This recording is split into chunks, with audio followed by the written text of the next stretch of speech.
Now, you also bring up inflation, which is going to be a huge topic as the economy moves forward and rebounds out of recession. What can investors do to protect themselves from inflation? Well, I think to protect yourself from inflation, you should do what the Chinese are doing. Because the U.S., Bernanke and those boys are printing trillions of dollars and not telling us about it. I mean, I think it was Bloomberg that just sued the Fed for, you got to open up your books. They're printing all of this money. You should do what the Chinese are doing. The Chinese are buying commodities. They're buying copper, oil, gold, silver, land. They just did that huge Canadian tar sands deal up in Canada.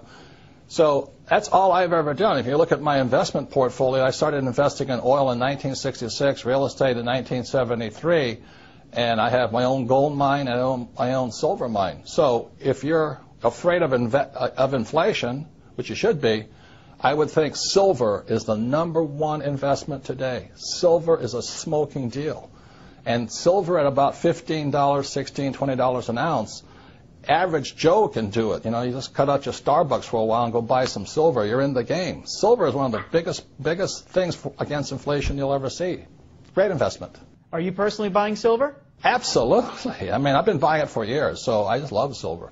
But I was buying it at $3 an ounce. Today it's about 15. The reason I like silver is this. #1, gold is hoarded. It's just stuffed away. It has no value to it. Silver is an industrial commodity. It means it's used in cell phones, cameras, computers. It's used everywhere. So that means today, what's really interesting is that there is more gold on planet Earth than silver. It's fantastic. And back when, 1 year ago, I think silver was 50 times less expensive than gold. In other words, for 1 ounce of gold, I could buy 50 ounces of silver. Today, 1 ounce of gold will buy 70 ounces of silver, which means silver is a bargain today. Now, with all the government expansion, inflation looming, taxes running higher, would you say Obama's running the country like a rich dad or a poor dad? Obama? The guys who run the country, I write about this in a book called Conspiracy of the Rich. The people that run the country are Goldman Sachs. Come on, give me a break. And the guys that control Goldman Sachs. It's run by the international banking cartels of the world.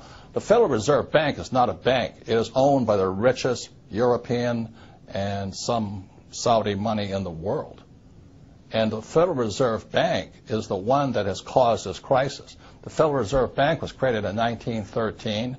In 1944, there was a Bretton Woods Agreement. 1971, Nixon took the world off the gold standard.